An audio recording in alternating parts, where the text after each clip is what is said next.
पूर्व मुख्यमंत्री जयराम ठाकुर ने कहा है कि सबूत है तो पेश करे वरना खामोश रहे, मुख्यमंत्री पद की गरिमा का ध्यान रखे। जयराम ठाकुर ने कहा कि मुख्यमंत्री सुखविंदर सिंह सुक्खू कांग्रेस पार्टी छोड़कर बीजेपी में शामिल होने वाले कांग्रेस के पूर्व विधायकों के खिलाफ करके बयानबाजी बंद करे। उनके पास अगर सबूत है तो वे उसे पेश करे, अन्यथा अपने पद की गरिमा का ध्यान रखे। जिनके खिलाफ उन्होंने इस तरह के आरोप लगाए हैं, उन्होंने सुक्खू के खिलाफ मानहानि के नोटिस भी भेजे हैं और अन्य कानूनी कार्यवाही पर राय ले रहे हैं, जिनके आगे मुश्किलें बढ़ने लगी है। मुख्यमंत्री होकर ऊना के कुटलेहड़ में बीजेपी प्रत्याशी के लिए सुक्खू ने जिस प्रकार के शब्दों का प्रयोग किया वह अत्यंत दुर्भाग्यपूर्ण है। सुक्खू जी के नेतृत्व में हर क्षेत्र में डिलीवर करने में असफल हुई है, पूर्ण रूप से असफल हुई है।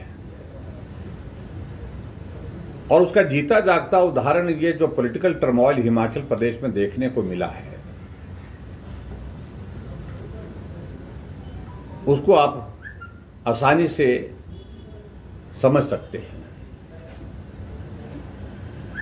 जहां मुख्यमंत्री बार बार इस बात का जिक्र करने की कोशिश कर रहे हैं कि सारी चीज के लिए दोषी है तो भारतीय जनता पार्टी है,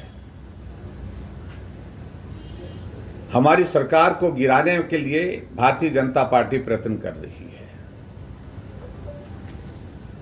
और जिस प्रकार से उन्होंने पब्लिक मीटिंग में जो कांग्रेस के विधायक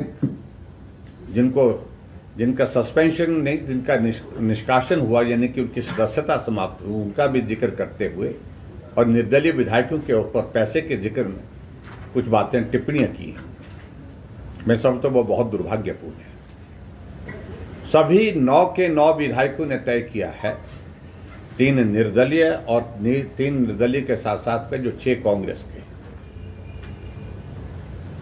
को उस पर वो डेफेमेशन करेंगे, मानहानि का दावा करेंगे। और कुछ विधायकों की ओर से इसमें नोटिस भी जारी हो चुके हैं।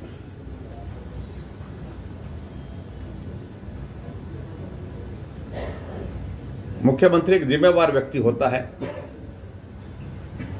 और उनको हर बात को जिम्मेवारी के साथ कहना चाहिए होता है। वो सबूतों की जिक्र कर रहे हैं, सबूत है तो मामला दर्ज करें जिनके खिलाफ है। ऐसे इस प्रकार से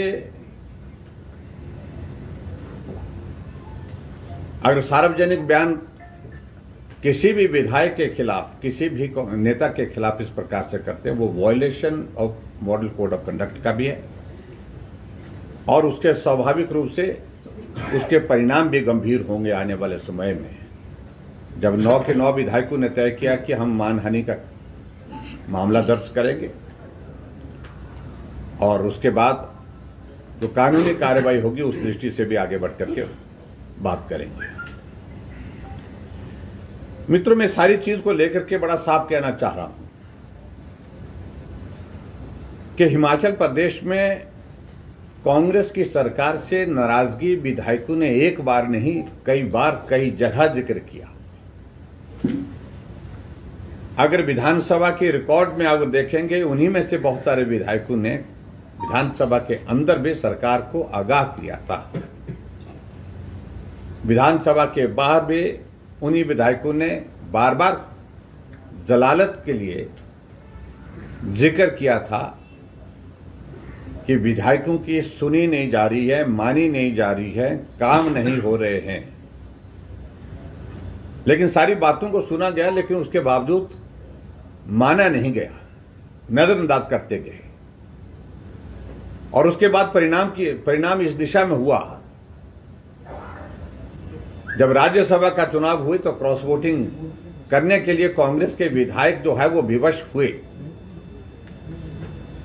और उन विधायकों ने जिन्होंने क्रॉस वोटिंग की है उन्होंने चोरी छुपे नहीं की है। कांग्रेस के पोलिंग एजेंट जो ऑथराइज थे वहां पर पोलिंग के दिन जहां राज्यसभा के लिए वोट पड़ रहे थे, उनको दिखा करके वोट डाला है।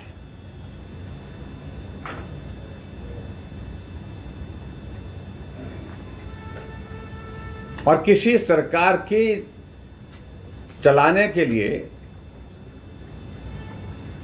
अगर नाकामयाबी रही है, आज तक के इतिहास में मैं कहता हूं कि सबसे ज्यादा जिसको कह सकते हैं कि नाकामी रही है, तो वर्तमान मुख्यमंत्री के नेतृत्व में जो सरकार है उसकी रही है। 14 महीने के कार्यकाल में आपके 6 विधायक, जिनकी बहुत विधायकों की पृष्ठभूमि कांग्रेस पार्टी की, आज के हिमाचल प्रदेश के जितने भी कांग्रेस के नेता हैं उनसे ज्यादा है। सुधीर शर्मा के पिता 6 बार विधायक रहे, मंत्री रहे, कांग्रेस पार्टी के अध्यक्ष रहे।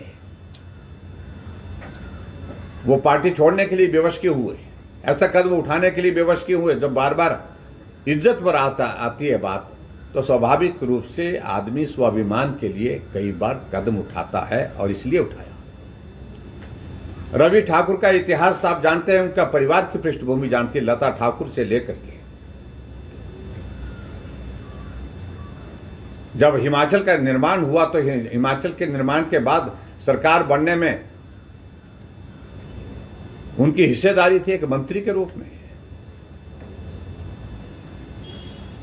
उस पृष्ठभूमि का व्यक्ति भी त्याग पत्र के, यानी कि वो भी अपने आप जो है वो कांग्रेस से बाहर जाने के लिए विवश हुए, कांग्रेस के खिलाफ वोट डाला राज्यसभा में। अगर ये परिस्थिति बनी है तो मुझे लगता है कि कांग्रेस के नेतृत्व को इस बात को लेकर के सोचना चाहिए कि अगर कमी रही है तो उनके अपने आप में कमी रही है,